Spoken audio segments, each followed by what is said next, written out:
우리가 사주 형국을 풀 때에 강약을 논하게 되는데요. 이 사주는 무조건 강하네, 이 사주는 약하네, 이렇게 형국을 풀 것이 아니라 강 사주에도 아주 디테일하게 네 단계로 분류를 해서 풀게 되고요. 약 사주 같은 경우도 아주 디테일하게 4단계로 분류를 해서 풀게 되면은 사주 형국을 자세하게 풀 수가 있습니다. 최고로 강한 사주가 있어요. 최강사주라고 하고요. 그 다음에 매우 강한 사주가 있어요. 신강사주라고 합니다. 그리고 강한 사주가 있어요. 강사주라고 합니다. 그리고 중간은 없습니다.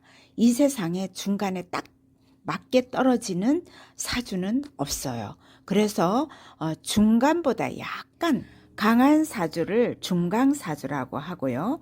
중간보다 약간 약한 사주를 중약사주, 약한 사주를 약사주, 매우 약한 사주를 신약사주, 최고로 약한 사주를 최약사주라고 합니다. 이렇게 8단계로 디테일하게 풀어서 사주 형국을 최강사주, 최강사주라는 것은 최고로 강한 사주를 말합니다. 을축년에 경진 월에 을해 일에 병자시에 태어나신 사주 형국을 풀어보면은요, 일간이 열인화초 을목입니다. 연간에 작은 또 열인화초 을목이 있습니다. 그리고 큰 물 해수, 그리고 작은 물 자수가 있습니다. 인수이죠. 그리고 지장간 안에 축토와 진토, 지장간 안에 개수, 작은 물들이 있습니다. 그리고 축토와 진토, 흙 기운이 토생금을 하죠. 월간에 있는 큰 쇠를 토생금을 하고 이 쇠는 다시 일지에 있는 해수와 시지에 있는 자수라는 작은 물에게 금생수를 합니다. 그래서 이 사주에서는 물이 가장 강한데요. 자, 이 물들이 을목에게 물을 수생목을 해주고 남은 그 물기운으로 큰 불 병화를 꺼버립니다. 그래서 이 사주는 모두 다 내 편이 되었고 내 편이 아닌 병화는 꺼졌기에 최고로 강한 최강사주가 되었습니다. 감사합니다. 신강사주, 매우 강한 사주팔자를 말합니다. 신미년에 기해월에 기미일에 무인시에 태어나신 사주팔자 형국을 공부해 보기로 하겠습니다. 일간이 작은 땅 기토입니다. 그리고 일지에 미토라는 또 작은 땅을 두어서 땅기둥을 세웠지요. 바로 월간에 또 작은 땅 기토, 연지에 미토, 그리고 연간에 또 큰 땅 무토가 있네요. 땅 평수가 어마어마합니다. 그러면은 내 편이 아닌 것은 연간의 신금, 그리고 월지의 해수, 그리고 시지의 임목인데요. 자, 이 해수라는 이 큰 물을 한번 살펴봅시다. 이 해수라는 이 물은요, 주변의 흙들에 의해서 물들이 모두 다 빼앗긴 상태입니다. 그러다 보니 이 지장간 안에 있는 이 큰 땅, 무토의 힘이 더 강해졌습니다. 그리고 시간에 또 이 땅이 투간이 되어 있어서 해수 안에 지장간 안에 이 땅 무토의 파워도 굉장히 강해졌습니다. 그래서 이 사주는 매우 강한 신강사주가 되었습니다. 감사합니다. 강사주. 강사주라는 것은 아주 강한 사주를 말합니다. 을묘년에 갑신월에 신축일에 을미시에 태어나신 사주 형국을 한번 풀어봅시다. 일간이 여린 쇠조각 보석 같은 신금으로 태어났습니다. 그리고 월지에 큰 쇠, 든든한 큰 쇠 신금이 자리 잡고 있네요. 그리고 일지에 축토, 시지에 미토, 토생금을 해주고 있습니다. 그래서 내 편이 똘똘 뭉쳐가 있네요. 그리고 남의 편이라는 것은 월간에 큰 나무 간모, 그리고 시주에 을목, 묘목, 작은 나무 기둥이 있고요. 그리고 시간에 보니까 작은 나무 또 을목이 있습니다. 그래서 이 사주는 이 사주에서 가장 강한 기운은 그래도 쇠 기운이 가장 강하겠죠. 그러나 주변에 나무들도 만만치 않기 때문에 이 사주는 강사주가 됩니다. 중강사주라는 것은 중간에서 조금 더 강한 사주팔자를 말합니다. 정유년, 갑진월, 인자일, 병호시에 태어나신 사주팔자가 있습니다. 일간이 큰 물 임수 그리고 작은 물 자수입니다. 이 물을 생하는 기운이 바로 쇠 기운인데 연지에 작은 쇠 유금이 자리 잡고 있습니다. 나에게는 너무나 멀리 떨어져 있어서 아무런 도움을 주지를 못하고 있네요. 그리고 나의 힘을 뺏는 식상의 기운이 바로 옆에서 큰 나무가 있네요. 이 강목이 물을 흡수를 하고 있습니다. 그러나 이 강목은 너무 많은 물을 흡수를 하다 보니 젖어 있습니다.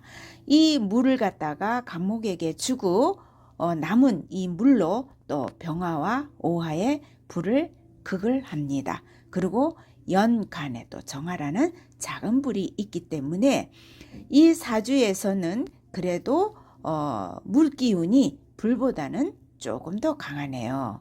깻잎 차이로 말입니다. 그래서 중강사주가 됩니다. 중약사주라는 것은 중간에서 조금 약한 사주팔자를 말합니다. 갑자년, 무신월, 기축일, 을해시에 태어나신 사주팔자가 있습니다. 일간이 기토와 그리고 축토, 작은 땅인데 땅기둥을 세웠습니다. 그리고 월간에 큰 땅 무토가 있어요. 그래서 작은 땅, 큰 땅이 합쳐져 있습니다. 단단해 보이죠?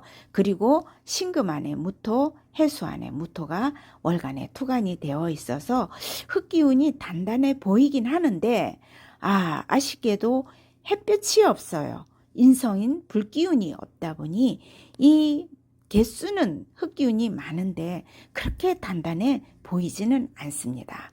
그리고 이 흙기운들을 빼고 있는 신금이 월지에 있고요. 또 금생수를 받은 작은 물 자수 그리고 그 시지에 큰 물 해수가 있습니다.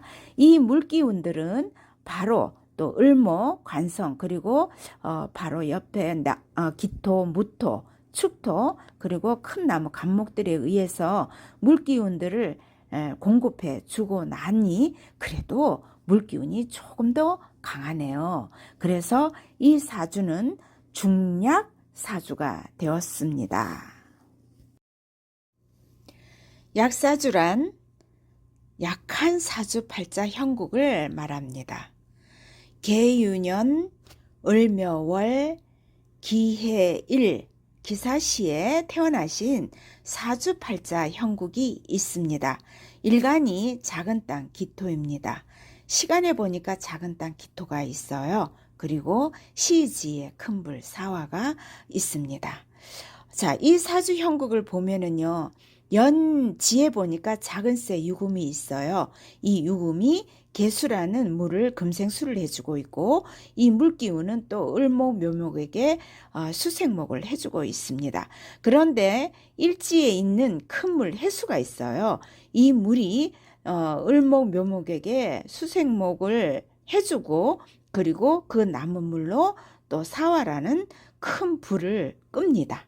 그리고 이 나무들은 너무 물에 젖어서 썩어버렸고요. 사화의 불은 꺼져버렸습니다. 사주팔자가 컴컴해졌습니다. 그리고 흙기운들은 힘을 쓸 수가 없어요. 그래서 여기에서 가장 강한 기운이 물기운이죠. 그러다 보니 이 사주는 약사주가 되었습니다. 신약 사주팔자란 아주 매우 약한 신약한 사주팔자를 말합니다. 임신, 연, 개축, 월, 병호, 일, 임진시에 태어나신 사주팔자가 있습니다. 자, 일간이 큰 불 병화 그리고 작은 불 오화 불기둥을 세웠는데요. 이 사주팔자에는 이 불기운들을 도와주는 나무 기운이 투간된 거는 없네요.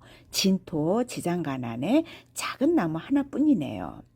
그런데 이 사주 형국을 보면 그 연지에 쇠 기운이 금생수를 하고 있어요. 물기운들을 생하고 있습니다. 그러다 보니 축토도 흙탕물이 되어버렸죠. 주변에 보니까 전부 물기운이에요.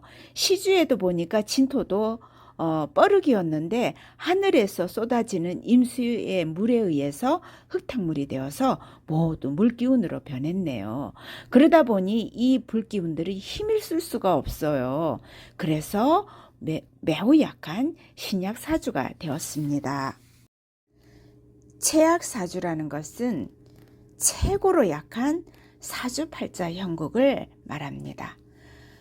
을중년 무자월 개미일 무시에 태어나신 사주팔자 형국이 있습니다. 일간이 작은물 개수이고요. 월지에 작은물 자수, 축토에 작은물 개수가 있습니다.